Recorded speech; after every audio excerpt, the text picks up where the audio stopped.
Hello, welcome to week 5. This week we are going to be discussing chapter 10 in the book, which is Roles and Responsibilities.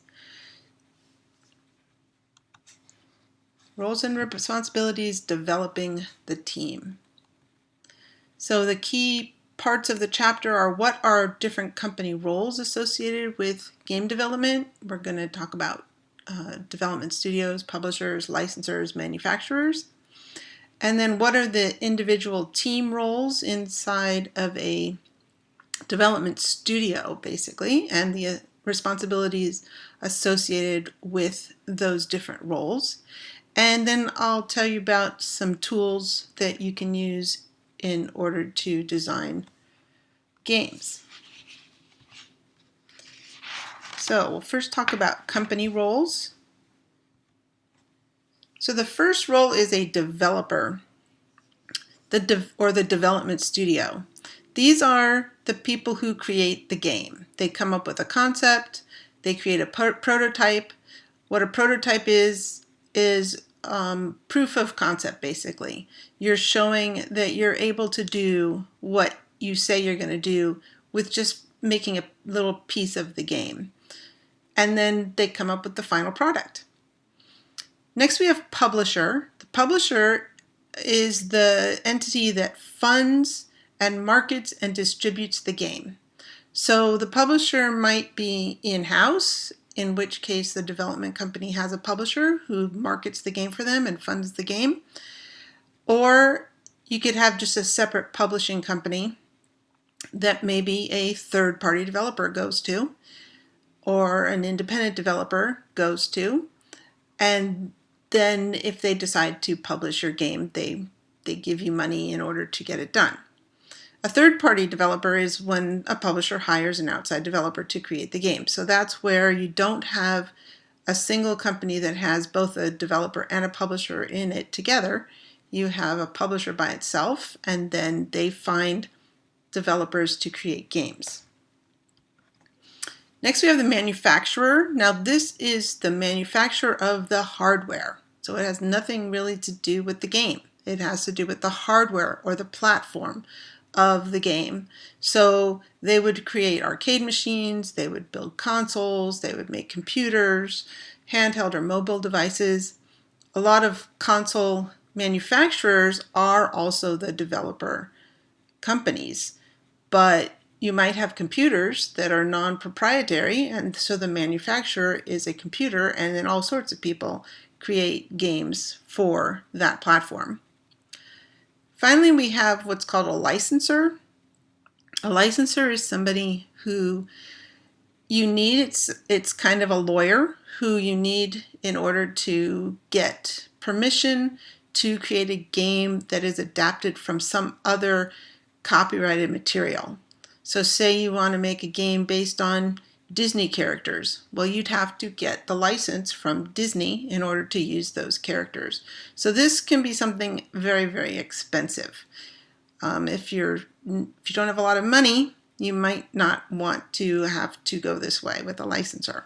But if you do want to make something that's based on some other content, Lord of the Rings or Marvel, you're going to have to go to a licensor to get that legally taken care of. An independent developer, indie developer, is someone who creates a game for a non-proprietary platform. So you can make a computer game, you can make a Facebook game, you can create games for Apple or Android devices. If you do want to put them in the App Store, say, you do have to buy a license, but it's not very expensive, and you are considered an independent developer. Team roles in a game design company. You have a production team, a design team, an art team, a programming team, an audio team, a testing and quality assurance team, and a marketing team. And I'm going to go through and discuss each of these. The production team you'll have a whole bunch of different producers: executive producer, producer, an associate producer, an assistant producer. But really what you need to know is what a producer does in general. And the producer is the person who really makes things happen. They make sure the game is released on time. They make sure that the game is released within budget. So they figure out the budget, the schedule, the staffing. They do conflict resolution. They're the top manager of the project. I want to take a moment to talk about the difference between game design and game art. Game design is designing how the game is going to be played. So it's the story, the characters, the mechanics, the challenges, how the game progresses, the different levels. All of that is game design, how the game is played. Game art is simply what the game looks like. So it's going to be all of the assets, the characters, the weapons, the backgrounds, anything that you see. So that's the difference between design and art. The design team are the people who are creating the game and all the challenges and the story and the characters. And you have all these different types of designers. I'm going to discuss a few of them. Okay, in general, a game designer creates the story, characters, gameplay, mechanics, challenges, etc. of the game, right? And they figure out how the game is going to be played. You might have a level designer. That's someone who takes one single level and focuses on that, maybe one part of the story, one mission. So they'll create just that level. An interface designer focuses on how the player interacts with the game controls or the menus. So, are you using a controller or using keyboard and mouse? How is the player going to interact with the game? That's the interface designer. Next, we have team roles that are art. So these are a whole bunch of art roles. You'll have a concept artist, a modeler, a texture artist. I'm going to discuss some of these. Concept artist is someone who creates drawings and sketches just for the idea of the game. They're going to draw the environment, the characters, the props to give an idea of what the game will look like once it's created. They might also create storyboards so that people can visualize the game before it's actually made. Here's some examples of some concept art. Next, we have a modeler. So now this is a computer modeler. So what they do is create 3D assets from a 2D concept, and what those assets look like are usually wire mesh drawings. They look three-dimensional on the computer and you can see all sides of them, and then they will get what's called textured or skinned by the texture artist. So the texture artist puts all the colors onto the wire models. Here's an example. On the left, we have some of the wire modeling. On the right, you have an example of texturing the model. Then we have an animator. The animator is the person who makes all the objects actually move in the game. There's two types of digital animation. One is called keyframing. That's where you actually draw sequential frames of movement. So you'll draw each tiny little movement.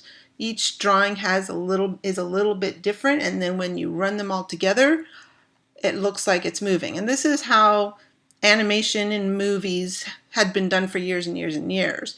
And if you've ever seen those flip books where you can draw on each page with something a little different, and you flip the book and it looks like it's moving, that's keyframing. The other type of digital animation is motion capture. This is where you put a person in a suit and there are markers on all of their joints. They do all the motion, and the motions are all captured and then digitally mapped to the models that you've created, the mesh models that you've created digitally. The first great example of motion capture was the movie The Lord of the Rings with Gollum. So the Gollum character was originally supposed to be completely animated, and the actor was supposed to just be a voice actor. But what they decided to do was have the actor actually do all the motions and use motion capture to make the character much more real. So that actor who thought he was going to be a voice actor ended up actually acting everything out, and it made it look very real.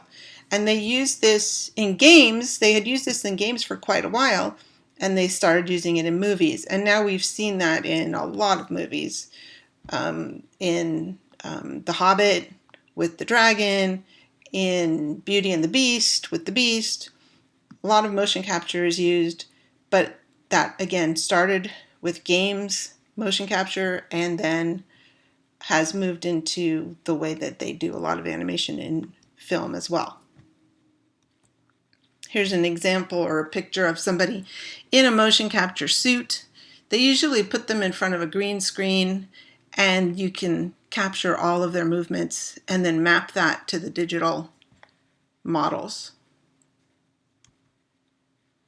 Okay, next we have the programming team. These are the people that actually write the software for the game to get it to work. Now, they might not be the people who designed. They might be the same people. They might not be the same people. Remember that designers come up with the idea, the story, the game mechanics, how everything's going to work, all the challenges, and then they might pass that along to the programmers. So let me talk about a few of them. You'll have a network programmer. That would be somebody who, if you're going to go online with your game, you need to have software in your game that knows how to talk to the internet. A graphics programmer, they're going to be the people who take those models, put them into the game, and make them move. The engine programmer, well, the game engine maybe has all the physics in the game. It's the bottom brain, or the inside, the innermost parts of the game, and so you'll have someone who might have to create that engine. You might have different tools that you need to be used while you're creating your game, so maybe you might have a tools programmer. Artificial intelligence and programmer, that would be for all of your non-player characters, your NPCs, that's your artificial intelligence. Audio programmers, they program in the sound into the game. So they might not be the people who create the game sound. They might be the people who do, but that all, regardless, has to be put into the game. You hit something in your game, your player knocks on a door, and you want a door knocking sound. That has to be programmed in. You might have a physics programmer. The interface programmer, they are going to be programming how the controller works, how the player interfaces with the game. Then you have the audio team. We're going to have a whole chapter on audio later. Audio includes sound effects. You might have music, so you might have a composer. You might have voiceover in your game, so you'll need a voiceover artist. So all of that is part of audio, and again, that will be an entire chapter later on.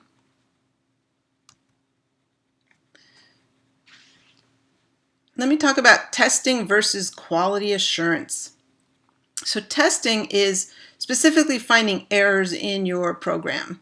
You're trying to find bugs and then fix the bugs, and you want to test to try to break the code so that you can get all the bugs out as possible.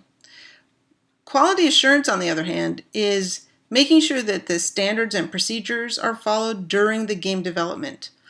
So you might have coding standards, and the quality assurance people have to make sure that all the code follows those standards.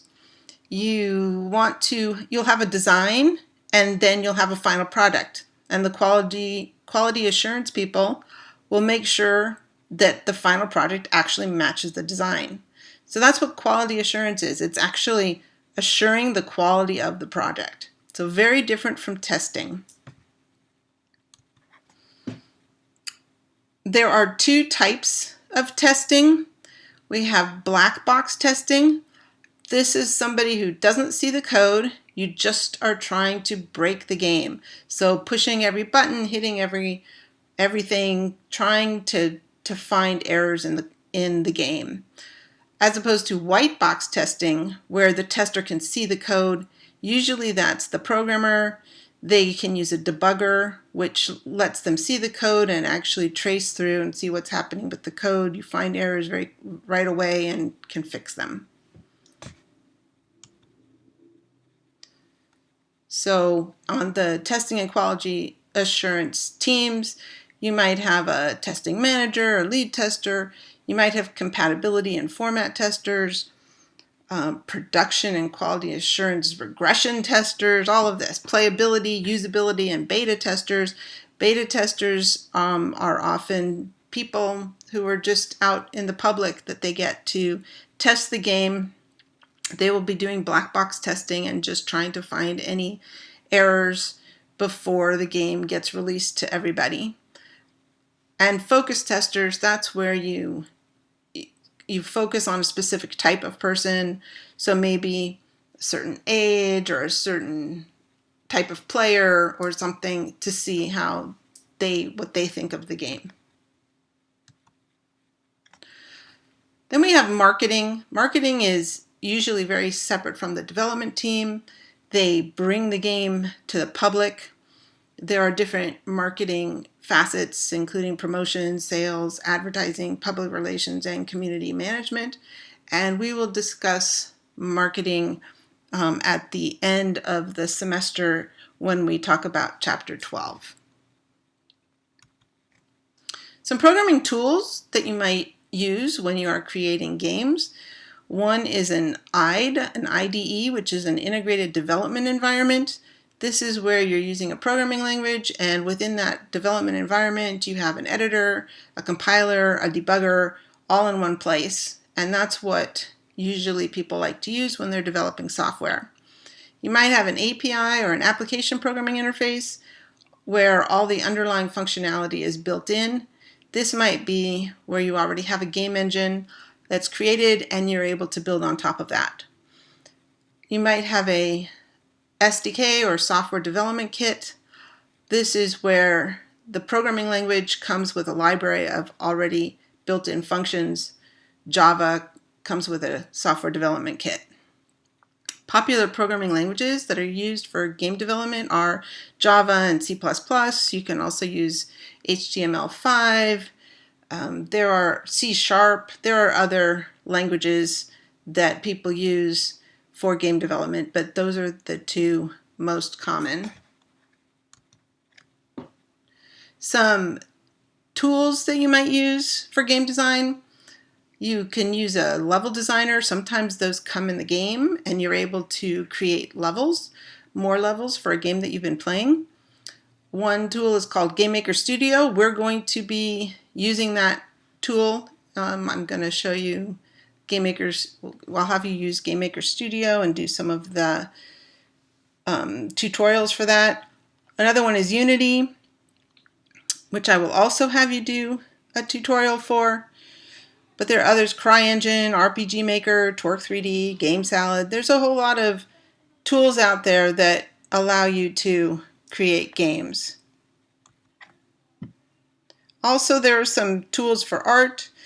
You can buy software that helps you make art, but you can also just use Photoshop or other drawing apps. In GameMaker, for example, they have an editor where you can draw the artwork yourself. And then there are audio tools. They are showing Reason here, but there are a lot of audio tools out there that can be used. There's some free ones even that you can use to create music and sounds, and there are libraries full of sounds, and or you can record your own music. Okay, so that's it basically for this chapter. It's a very quick chapter, and we covered all of the different company roles, the team roles, and the tools. And now I'm going to talk about one of the assignments I'm giving you for next week. Okay, let me show you another assignment that I have listed besides doing your questions that are in the chapter questions. I'm also going to have you try some social gaming. You're going to play a Facebook game. Now, many of you may have never played a Facebook game or have never wanted to play a Facebook game, but let me tell you, Facebook games are very, very popular. They make a lot of money, and it's good as a game designer to have experience playing all different types of games. And so I'm going to have you try this one. So what you're going to play is called Farmville 2, and I want to make sure that you are playing it on Facebook. So we're not playing the mobile version. You have to go onto Facebook in order to play it. And we're going to play for 2 weeks. So basically, you're going to have to, if you don't already have a Facebook account, you're going to have to create a Facebook account. Some people will use a name that's not their own name. It's difficult to do that, but if you can come up with a name that's reasonable, then you might have to prove to them that you're a real person. So just know that that might be an issue. I want you to Facebook friend me, and you'll find me as Susie Mono on Facebook. I don't post a lot on Facebook, so you don't have to worry about that, and I won't care about your posts or anything. And once this assignment is over, you are welcome to unfriend me. So we don't have to stay friends. We just need to be friends while we're doing this assignment for 2 weeks. And after I accept your friend request, then you have to go start Farmville 2, and you then get neighbors. And you need to send me a neighbor request so that I can become your neighbor on the game. Now I'm also putting in a discussion thread where people can put their Facebook names on there, and you can friend each other on Facebook and then become each other's neighbors so that you get a better feel of how the game works as a social game. So in order to get full credit on the assignment, I want you to get to at least level 8 experience in the game. It shouldn't take you that long, but know that when you're playing Facebook games, they're meant to be played kind of the way Facebook works. And usually what people do on Facebook is they get on, they check out some stuff, and then they get off. And then they get on again, check out some stuff. So the game is made to be played kind of the same way that people use Facebook. You'll go on, you'll play the game for a little bit, and then you kind of have to stop and come back later. There's a lot of waiting. And so that's why it might take you 2 weeks to get to level 8. You can't just sit down and play it through. There are things that will stop you. I want you to keep track of when you play, so you'll have dates and times and duration, and at the end then you will tell me how long you actually played the game. I will be able to see your level because I will be your neighbor, and we can visit each other's farms. And then, before this is due, I would like you, once you get to level 8, to answer all of these questions. So you will answer the questions and then upload this to Canvas for me to grade it. So each of these questions is worth 10 points. Your time is worth 10 points, and then getting to level 8 is worth 30 points, I believe. So it all adds up to 100 points. So just, hopefully you'll have some fun. When you answer the questions, please answer them with detail and think about them.